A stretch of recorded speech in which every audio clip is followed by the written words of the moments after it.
उतार कर रखना। अगर जीते जी अपने माँ बाप की, जीते जी अपने माता पिता की सुन लोगे, जीते जी अपने माँ बाप की जो पसंद का भोजन है वो बनाकर खिला दोगे, जीते जी उनका आदर कर लोगे, सम्मान कर लोगे, जीते जी उनका आदर सम्मान में लगे रहोगे, तो फिर मरने के बाद तुम्हें पूड़ी भजिया पकोड़ा खीर खिलाने की जरूरत नहीं पड़ेगी, वो जीते जी ही कर। आप और हम आज के समय में माँ बाप का सम्मान जीते जी नहीं कर पाते, माता पिता का आदर नहीं कर पाते, सत्कार नहीं कर पाते, और उसी का भोग बाद में भोगना पड़ता है कि हम लोग दुखी हो जाते हैं।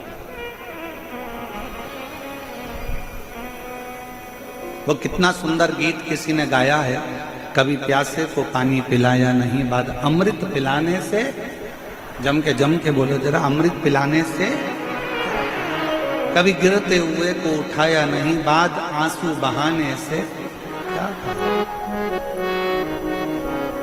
मैं मंदिर गई, पूजा आरती की, कभी माँ बाप की सेवा करी ही नहीं, फिर पूजा रचाने से कौन सा लाभ?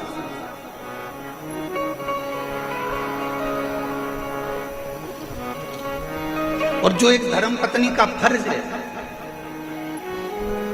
एक धर्म पत्नी का जो कार्य था वो धर्म पत्नी ने करा। चंचूला ने अपने पति के लिए, बिंदु के लिए जो कर सकती थी सब करा, उसके बाद भी उसका पति प्रेत की योनि से नहीं छूटा, उसके बाद भी नहीं छूट पाया। सिंहासन पर बैठो, कुर्सी पर बैठो, पद पर बैठो, प्रतिष्ठा पर बैठो, मना नहीं है, पर उसके साथ तुम एक मानव भी हो, तुम्हारे अंदर एक मनुष्यता है। जब पद, प्रतिष्ठा, कुर्सी, सिंहासन जब हमारा चले जाता है, एक सरकारी नौकरी करने वाला भी एक दिन जब रिटायर हो जाता है, और वो सरकारी नौकरी करने वाला जब ऑफिस में अपनी कुर्सी पर जाकर बैठता है तो लोग मना कर देते हैं, अब तुम रिटायर हो गए हो, चलो यहाँ से, अब तुम्हारी नहीं चलेगी। जब तक तुम्हारा सिग्नेचर काम कर रहा है, जब तक तुम्हारे पास में कुर्सी है, सिंहासन है, पद है, प्रतिष्ठा है, उसका सदुपयोग करो। जिस दिन सिंहासन से नीचे उतर जाओगे तो तुमने किसी गरीबड़े के लिए, तुमने जनमानस के लिए, तुमने साधारण व्यक्ति के लिए जो अच्छा करा होगा ना, वो अच्छाई एक ना एक दिन सिंहासन से नीचे उतरने के बाद तुम्हारे सामने आकर खड़ी हो जाएगी कि तुमने ये किया, वो तुम्हारे सम्मुख में आए। हिम्मत बुरे कर्म कर बंदे, वरना पछताएगा, भगवान की आंखों से तू बच नहीं पाएगा, तू बच नहीं पाएगा। अरे ओ अज्ञानी मत करना नानी, अरे ओ अज्ञानी मत करना नानी, तेरे कर्म का फल भी तू ही पाएगा, जैसा किया तूने तेरे आगे आएगा।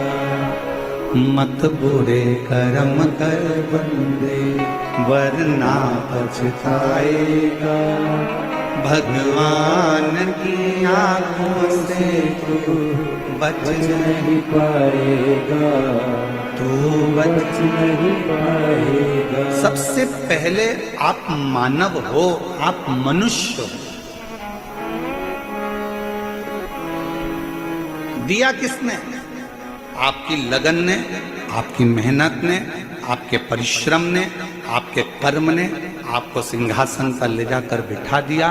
आपकी लगनता ने बिठाया है, आपके परिश्रम ने बिठाया। कल कथा में एक बात कही थी, भेरू नाम के बहुत सारे लड़के होंगे, लीलाबाई नाम की बहुत सारी महिलाएं होंगी, एक ही दिन जन्मे होंगे, एक ही वार को जन्मे होंगे, एक ही तिथि को जन्मे होंगे, एक ही समय में जन्मे होंगे, भारत की भूमि पर ही क्या, पूरे विदेश में एक घड़ी में, एक पल में लाखों बच्चे, हजारों बच्चे एक दिन में जन्म लेते हैं।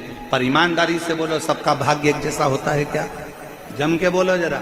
नहीं, एक जैसे नाम वाले ढेर होंगे, एक जैसे नाम वाले बहुत होंगे, पर सबका भाग्य उसी समय पर जन्मा था, तो इसको भी फिर ऊंचे सिंहासन पर बैठना था। मालूम पड़ा उसी पल, उसी घड़ी, उसी क्षण में जन्मा है जिस समय पर तुम जन्मे हो। उसके बाद तुम सिंहासन पर बैठे हो, वो धक्के खा रहा है, वो झोपड़े में पड़ा है, वो कहीं छोटा मोटा काम कर कर अपनी जिंदगी जी रहा है। क्यों? पूछो किसी से कि वो सिंहासन पर बैठ गया जो सोमवार को जन्मा, 12 बजे जन्मा, वो भी 12 बजे जन्मा, वो भी सोमवार को जन्मा, वो भी 3 तारीख को, वो भी 3 तारीख को, वो भी नक्षत्र में, वो भी नक्षत्र में, वो भी घड़ी में, वो भी घड़ी में, सब एक साथ जन्मे, तो फिर एक सिंहासन पर बैठ गया और एक धक्के खा रहा है। उसका कारण क्या है? अर्थात शास्त्र कहता है समय नहीं, तुम्हारा पूर्व का किया गया कर्म